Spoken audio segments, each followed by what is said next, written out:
Buenos días chicos, antes de empezar con una serie de ejercicios durante la clase vamos a hacer un repaso en casa de lo que son las distintas variedades de la lengua. Como veis en este esquema que también tenéis en el libro, existen una serie de variedades como son la histórica o diacrónica, la geográfica o diatópica, las variedades socioculturales o diastráticas y las funcionales o diafásicas. Nosotros como hablantes estamos determinadas por cada una de ellas, todas en cierta medida dependen, condicionan el idioma en el que tratamos, y la variedad individual, la nuestra, la que utilizamos cada uno de nosotros dependiendo de nuestra edad, de nuestro nivel cultural, etcétera, etcétera, se llama idiolecto. De hecho, es la manera particular que cada individuo tiene para hablar su propia lengua. Vamos a ver, para explicar estos conceptos de entrada, un pequeño vídeo que nos va a ser bastante instructivo con lo que nos vamos a encontrar.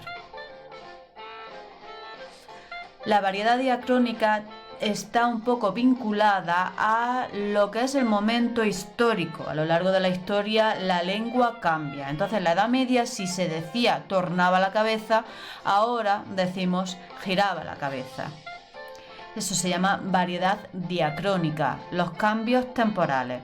En cuanto a la diatópica, pues se trata de las variaciones en función de la zona geográfica. No es lo mismo hablar en Madrid, como pone el ejemplo del vídeo, que hablar en Buenos Aires.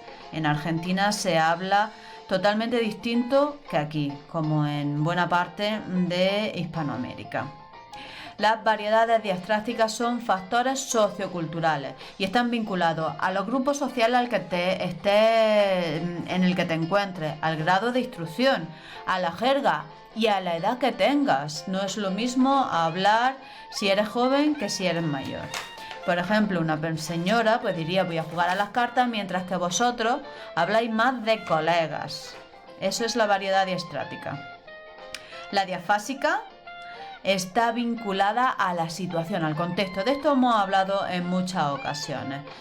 Una misma persona puede hablar en su casa, pásame el boli, pero cuando está en el trabajo habla de forma mucho más respetuosa, pide por favor, me puede alcanzar el boli, etc.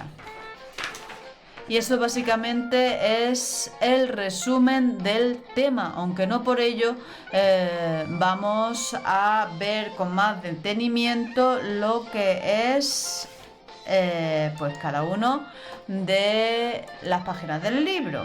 Entonces, por ejemplo, si consigo poner las distintas variedades de la lengua, aquí nos encontramos que las variedades socioculturales o diastráticas, no os asustéis por la terminología, no os asustéis por el nombre diastrático, se refiere a estratos sociales. Diastráticas son los estratos sociales, no es tan difícil de acordarse.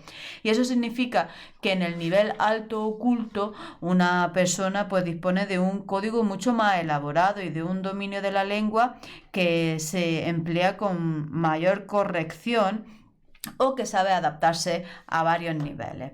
En cuanto al nivel medio, pues es un grado medio de conocimiento de la lengua. El hablante común es el que utiliza en su día a día, en el uso del código normalmente. Y en un nivel bajo o vulgar, pues esta variedad social, como dice el libro, está definida por el escaso dominio de la lengua, y eso significa que está limitado por un código muy restringido. Tiene poco vocabulario, utiliza o mal utiliza la gramática, una gramática muy simple, etc. Y eso también pues lleva a algunos problemas, vulgarismos, a los vulgarismos, que los vulgarismos se pueden dar en todos los niveles, en el nivel fónico, en el morfológico, en el sintáctico y en el léxico-semántico. Entonces, por ejemplo, en el fónico puede haber desplazamientos acentuales, espécimen en vez de espécimen. Cambio de timbre en vocales átonas, tortícolis, en vez de tortícolis, etc. Son todos vulgarismos que a veces, en ciertas ocasiones, se insertan en nuestro habla dialectal, pero una persona culta sabe distinguir cuándo lo utiliza o cuándo debe utilizarlo y cuándo no. ¿Vale? Entonces, pues os leéis algunos de estos vulgarismos que seguramente muchos de ellos os serán muy familiares. ¿Vale? Entonces, actividad número 1. Vamos a hacer un pequeño esquema. Dice, reconoce las dos variedades diastrácticas que están presentes en el presente texto. ¿A qué se debe la existencia de esas dos variedades? Identifica los rasgos propios de nivel de uso de la lengua, de la parte entrecomillada, e indica si son fonológicos, morfológicos, sintácticos o semánticos. Evidentemente ya nos están indicando un poco que se trata de los vulgarismos que nos encontramos en la página anterior. Entonces, pues a ver cómo lo indicamos. ¿Vale? En cuanto a la página 37, nos vamos ya a las variedades diafásicas o funcionales. Y son los registros, son las modalidades lingüísticas que eligen determinadas por la situación de comunicación, es decir, que dependiendo de la situación es lo que yo siempre os comento un poco con el médico, que depende de a quién se dirija, pues tiene que hablar de una manera u otra. No es lo mismo dirigirse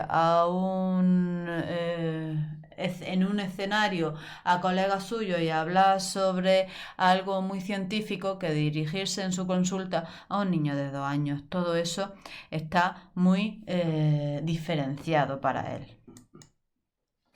Y aquí pues nos encontramos con otra actividad que también vamos a hacer, que sería en el ejercicio número 2 de la página 38, compara estos dos fragmentos con los que se inicia el Quijote. En el A está más cercano a la época en la que ocurrió, en la que escribió Cervantes. Y entonces se habla de A, aquella que está escrita en la lengua propia de Cervantes, y la B, que es una adaptación. Te preguntan qué motiva esa adaptación y cuáles son los destinatarios de ambas versiones. Esos son los registros. Nos pasamos, estos ejercicios son propios de examen. No es necesario que lo hagáis, solo he pedido el ejercicio 2, pero el ejercicio 3, si lo leéis, lo intentáis entender, el ejercicio 4, lo leéis, los textos y lo intentáis entender, evidentemente os va a facilitar a la hora de hacer el examen.